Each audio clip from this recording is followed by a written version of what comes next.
একটা হচ্ছে 2 নম্বর কাম কইরা 1 নম্বর হইছে। কয় নম্বর কাম? 2 নম্বর কাম কইরা বাংলাদেশ চ্যাম্পিয়ন হইছে। কেমন? যেমন বাজেট হয় মেট্রিক টন, এমপি 5 টন, চেয়ারম্যান 5 মন, মেম্বার ও কেজি, নেতারা 5 পোয়া, আর আমরা জনগণ 5 মোয়া। ঠিক কিনা বলেন? ঘুমিয়েছিল জনগণ, ভোট দিয়েছে প্রশাসন, সন্ধ্যাবেলা দিছে ভাষণ, সুষ্ঠু হয়েছে নির্বাচন, সোনার বাংলা সোনার দেশ, দিনের ভোট রাতেই শেষ, এরই নাম ছিল বাংলাদেশ। ঠিক কিনা বলেন? তাহলে আমাদের এই বাংলাদেশ বারবার চ্যাম্পিয়ন হয়েছে 2 নম্বর কাম করে। কয় নম্বর? আরেকটা হচ্ছে কোরআনের মাধ্যমে। আপনারা কি জানেন যে গোটা বিশ্বের মাঝে একটা খেলা হয়? বলেন তো খেলাটার নাম কি? ফুটবল। ফুটবল বিশ্বকাপ খেলা জানেন তো? আর্জেন্টিনা বনাম ব্রাজিল, একটা 3 বার আর একটা 5 বার। আপনারা কি জানেন যে ফুটবল বিশ্বকাপ খেলা হয় কত দলে?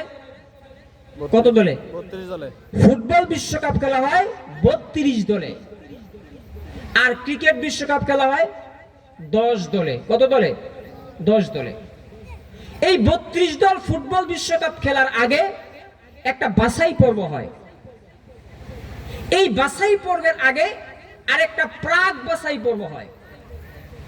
আমাদের বাংলাদেশের সোনার ছেলেরা, খেলোয়াড়রা, টাইগাররা ওই প্রাক বাছাই পর্বেই তাদের টেম্পার শেষ। প্রাক বাছাই পর্বেই, ফাইনালের আগে যেই বাছাইয়ের আগে প্রাক বাছাই পর্বেই কি তারা, অর্থাৎ ফাইনাল পরীক্ষার আগে টেস্ট পরীক্ষায় তাদের টেম্পার শেষ। অথচ ওই সমস্ত খেলোয়াড়দের জন্য সরকার কোটি কোটি টাকা বাজেট দেয়। ঠিক কিনা বলেন? আজকে স্বাধীনতার 54 বছর পার হয়ে গেল, আজ পর্যন্ত বৈশ্বিক কোন প্রতিযোগিতায় বাংলাদেশ বিশ্ব চ্যাম্পিয়ন দূরের কথা, বিশ্বকাপ দূরের কথা, একটা চায়ের কাপ বাংলাদেশকে উপহার দিতে পারে না। অথচ ওই সমস্ত টাইগারদের জন্য সরকারিভাবে কোটি টাকা বরাদ্দ দেওয়া হয়। 32 দল ফুটবল বিশ্বকাপে 1 দল বিশ্ব চ্যাম্পিয়ন হয়, 10 দল ক্রিকেট বিশ্বকাপে 1 দল বিশ্ব চ্যাম্পিয়ন হয়। কিন্তু স্বাধীনতার 54 বছরে বাংলাদেশ পৃথিবীর মানচিত্রে লাল সবুজের পতাকাকে 32 দল ফুটবল বিশ্বকাপে চ্যাম্পিয়ন হতে পারে নাই, 10 দল ক্রিকেট বিশ্বকাপে চ্যাম্পিয়ন হতে পারে নাই। অথচ খেলোয়াড়দের জন্য কোটি কোটি টাকা বাজেটে দেওয়া হয়।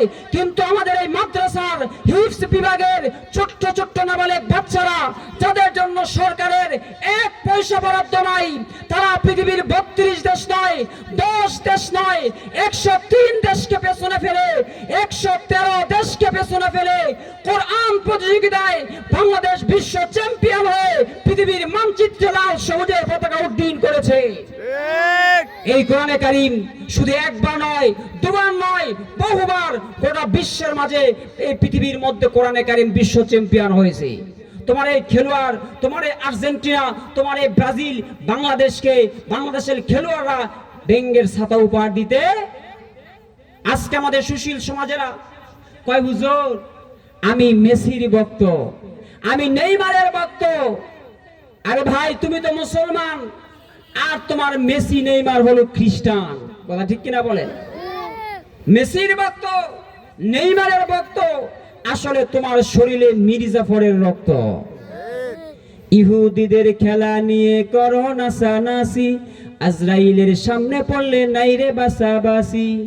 ইহুদিদের খেলা নিয়ে করো নাচানাচি, আজরাইলের সামনে পড়লে নাই রে বাসাবাসি। মুসলমানের সন্তান তুমি, এইটা পরিচয়, মুসলমানের সন্তান তুমি, এইটা পরিচয়। মুহাম্মদের দল করো, নেইমার মেসির নয়। তামিম ইকবাল ছক্কা মারলে সারা বিশ্বে খবর হয়, কেউ দেখে না কোরআন পড়ে হাফেজ করলো বিশ্বজয়। কি বলেন, ঠিক না? এই কোরআনের কারণে গোটা বিশ্বের মাঝে, বিশ্বের মানচিত্রের মাঝে ছোট্ট একটি ভূমি এই বাংলাদেশ, কোরআনের কারণেই আজকে বিশ্বের মাঝে নাম হয়েছে। কিসের কারণে? এখন এই কোরআন বারবার বাংলাদেশের মধ্যে চ্যাম্পিয়ন হয়, কিন্তু কোরআন নাজিল হয়েছে মক্কায়, মদিনায়। কিন্তু মক্কা মদিনার ছেলেরা ফার্স্ট হইতে পারে নাই। এই কোরআনকে মধুর কণ্ঠে তেলাওয়াত করেছে মিশর, ফার্স্ট হতে পারে নাই। কিন্তু বারবার এই বাংলাদেশের ছেলেরা ফার্স্ট হয় কেন? বাংলাদেশের গোটা বিশ্বের মাঝে একটা আলোড়ন সৃষ্টি হলো। ব্যাপার কি? বাংলাদেশে এরকম কি আছে, কি আছে যেই কারণে বাংলাদেশ চ্যাম্পিয়ন হয়? এখন গোটা বিশ্ব থেকে বৈঠক করে একদল পর্যটক বাংলাদেশে আসলো দেখার জন্য যে কি কারণে এই বাংলার ছেলেরা, এই গরিবের ছেলেরা, যার মা নাই বাপ নাই, এতিম ছেলেরা বারবার হাফেজে কোরআনরা বিশ্ব চ্যাম্পিয়ন হয়। কারণটা কি?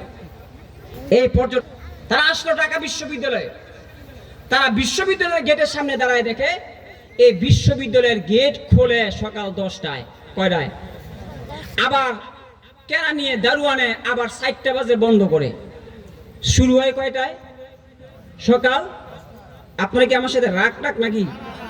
খোলে কয়টায়? সকাল 10টায়, আবার বন্ধ করে। এবার তারা সরকারি যত অফিস আদালত আছে, সংসদ ভবন থেকে শুরু করে, সে দেখে সকলের একই অবস্থা। সকল চাকরি, সরকারি বেসরকারি সকল অফিস আদালত খোলে সকাল 10টায়, বন্ধ করে বিকাল 4টায়। আপনারা জানেন যে বর্তমানে সরকারি প্রাথমিক বিদ্যালয়ে বাচ্চারা কম আসে, ছাত্রদের সংখ্যা কম। এই জন্য বর্তমান এই যে তত্ত্বাবধায়ক সরকার বাচ্চাদেরকে খাবারের ব্যবস্থা করছে। জানেন আপনারা?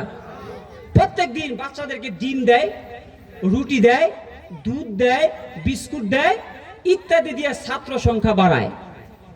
2027 সাল ডিসেম্বর মাস পর্যন্ত, 2027 সাল 25, 26, 27, এই 27 সাল পর্যন্ত সমস্ত প্রাইমারি 1 থেকে 5 পর্যন্ত সমস্ত ছাত্রদেরকে তারা খাবার বিতরণ করতেছে। কেন করবে? যাতে ছাত্র সংখ্যা বাড়ে। কিসের জন্য? এখন ওই পর্যটক তারা বাংলাদেশের বিভিন্ন জায়গা পর্যালোচনা করে দেখলো যে বাংলাদেশের সমস্ত প্রতিষ্ঠানগুলি তারা সকালবেলা খোলে, আবার বিকেল বেলা তালা দেয়। এবার সমস্ত পর্যটকেরা বাংলাদেশের কওমি মাদ্রাসায় আসলো। হাফেজে কোরআন যেখানে কোরআন তেলাওয়াত করা হয়, ওই মাদ্রাসার বারান্দার মধ্যে সারা দিন তারা পাহারা দেয়। তারা শুধু একটা জিনিস রসদ গঠন করতে চায়, ওই মাদ্রাসায় এরকম কি মেডেল আছে, এরকম কি সম্পদ আছে যে ছাত্ররা বারবার চ্যাম্পিয়ন হয়। এবার পর্যটক লক্ষ্য করে দেখলো এই মাদ্রাসার মধ্যে ক্লাস শুরু হয় রাত 3টায়, আবার শেষ হয় পরের দিন রাত 10টায়। কি মনে করেছেন আপনারা? সরকারি চাকরি আর দরকারি চাকরি। এই মাদ্রাসায় ক্লাস শুরু হয় ভোর রাত 4টায়, 3টায়, 3:30টায়, 4টায় শুরু হয়, শেষ হয় কোন সময়? এরপরের দিন রাত 10টায়। এখন পর্যটক বুঝতে পারলো যেই দেশের ছেলে মেয়েরা নিজের জীবনের চাইতে নিজের গম নষ্ট করে, নিজের শ্রম নষ্ট করে কোরআনকে এত মূল্যায়ন করতে পারে, সেই বাংলাদেশের ছাত্রদেরকে পৃথিবীর কোন শিক্ষার্থী প্রধানত